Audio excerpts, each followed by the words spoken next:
Oke, what's up bro, back again with my channel Ricky PP12 ini. Kali ini aku bakal ngevlog lagi. Udah lama banget udah nggak ngevlog di channel ini. Dan kali ini aku bakal bahas tentang tips pilih oli yang baik untuk motor kesayangan kalian. Nah, sekarang aku lagi di workshopnya AM Motor. Ini ada banyak banget oli di depanku.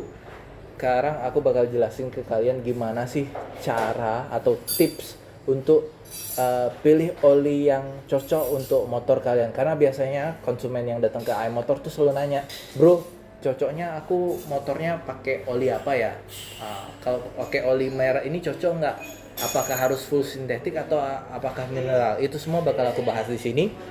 Yuk kita langsung mulai. Oke, pertama aku bakal jelasin. Jadi untuk standarisasi oli itu ada dua jenis, yaitu ada standar API dan standar JASO. Apa sih itu API, apa itu JASO, nanti akan aku jelasin di belakang. Sekarang aku lanjut dulu untuk ke kodenya, karena ini hal yang terpenting yang selalu ditanya oleh beberapa konsumen.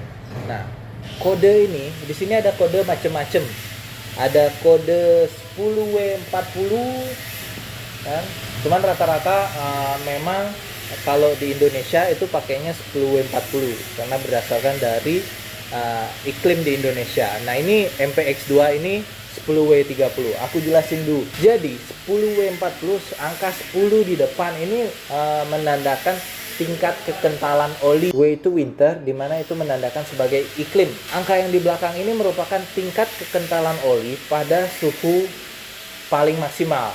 Rata-rata sih kalau untuk motor itu di 100 derajat Celcius. Nah, terus kalian bakal pasti bertanya, terus untuk motorku apa dong? Misal kalian bawa Ninja, bro, kalau buat Ninja 250 ku apa? Atau bro, untuk Yamaha R6 ku apa pakai olinya cocoknya gitu.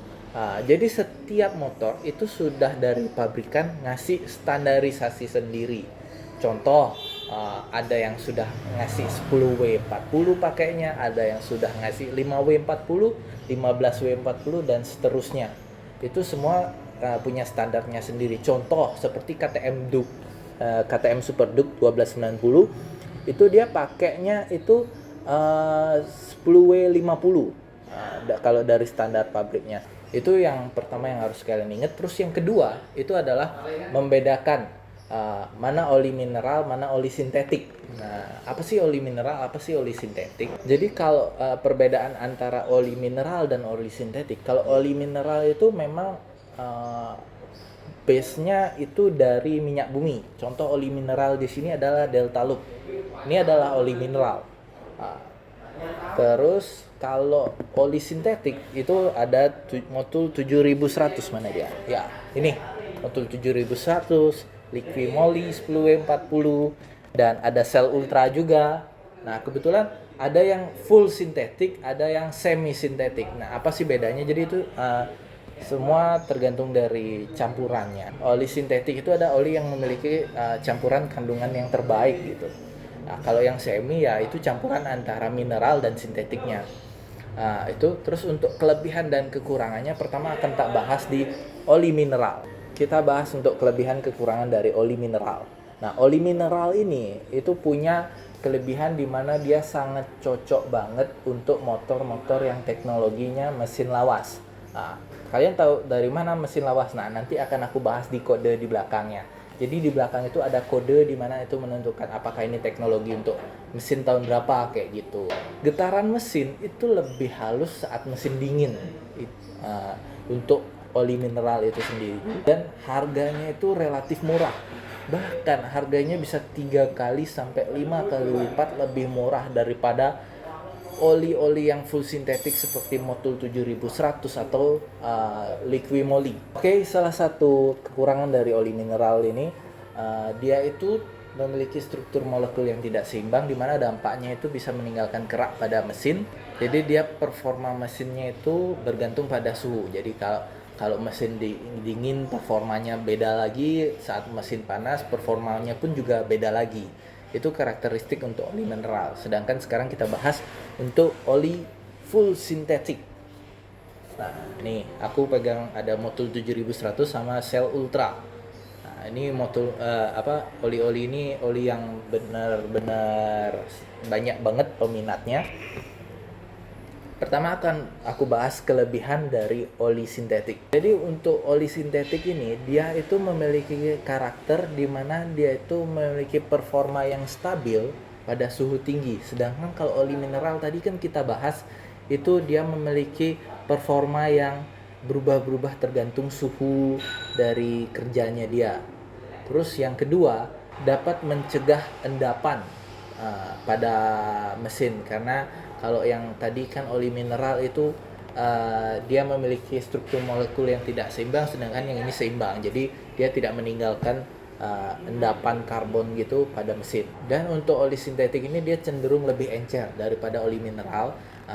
Kenapa dia bisa lebih encer itu karena dia memiliki resistansi bisa sampai ke celah terkecilnya mesin, itu tujuannya. Selain itu dia ini awet banget dan bisa menghilangkan kerak-kerak karbon pada mesin. Selain itu untuk oli sintetik sendiri itu nggak mudah hitam olinya.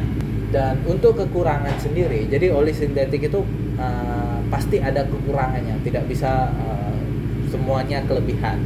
Kekurangannya adalah mahal. Ya, untuk oli sintetik memang cenderung lebih mahal. Ya, seperti aku bilang tadi, harganya itu 3 sampai 5 kali lipat dari oli mineral. Dan untuk oli sintetik ini tidak cocok untuk teknologi motor lawas. Nanti akan aku bahas di mana ada standarisasi yang dimiliki setiap oli itu untuk teknologi motor apa.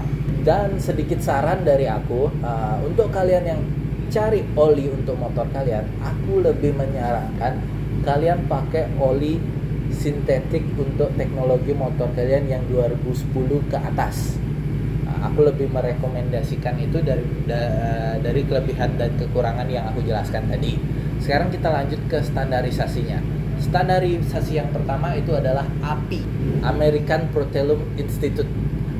Jadi API ini dia ini mengkategorikan di mana ada motor teknologi lawas sampai teknologi terbaru. Jadi API ini ada 4 kategori: PSF, SL, SM, dan SN. Oke, aku jelasin sedikit. Jadi untuk standarisasi APSF itu dikategorikan untuk motor-motor yang keluarannya tahun 1996 sampai 2001. Lalu selanjutnya itu ada APSL. Itu dikategorikan untuk motor-motor yang keluaran tahun 2001 sampai 2004. Contohnya API SL itu banyak banget. Contohnya ini ada oli MPX2. Nah, ini dia itu masuk di API SL. Nah, dia 10W30 API SL. Terus Delta Loop ini juga API SL. Yamaha Loop Supermatic ini API SL juga. Nah, ini Idemitsu juga API SL. Kayak gitu. Ini Yamaha Loop Super Sport juga API SL.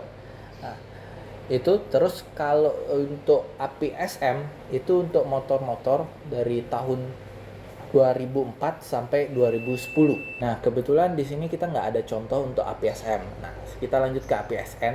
Kalau untuk APSN itu untuk motor-motor yang tahun 2010 ke atas. Nah, yang APSN ini contohnya banyak banget dan itu rata-rata dipakai sama motor-motor sport, yaitu seperti 10W40, Cell Ultra. Ini pakai APSN. Ini ada Liquimoli juga pakai APSN. Terus ada Motul 7100 juga pakai APSN. Oke, itu sedikit informasi untuk standar API. Selanjutnya kita lanjutkan ke standar JASO. JASO itu kepanjangannya adalah Japanese Automotive Standard Organization. Nah, jadi di JASO ini dia membedakan motor itu ada 2 kategori. Jadi ada JASO MA, ada JASO MB, dan ada JASO MA2 tambah. Untuk JASO MA itu diperuntukkan untuk motor-motor yang kopling basah. Nah, motor-motor kopling basah itu kayak apa sih? Kayak motor-motor sport yang pakai kopling, atau motor bebek dan sebagainya. Terus kalau JASO MB itu untuk motor-motor kopling kering. Contohnya seperti motor Matic kan, ada NMAX, ada PCX dan sebagainya. Dan Ducati juga pakai kopling kering. Terus ada JASO MA2. Di mana JASO MA2 ini bedanya dengan JASO MA itu, Jamso MA2 itu ada tambahan ester di dalamnya, dimana ini zat adiktif yang untuk meningkatkan performa oli itu sendiri. Ya, segitu aja mungkin dari aku untuk sedikit tips buat kalian yang mau ganti oli untuk motor kesayangan kalian. Nah, buat kalian yang bingung mau pesen oli di mana yang kalian mau, kalian bisa langsung kunjungi Tokopedia-nya AM Motor. Nanti aku kasih linknya di deskripsi. Thanks udah nonton. Semoga info ini bermanfaat dan aku bisa kasih video-video yang lebih menarik lagi. See you.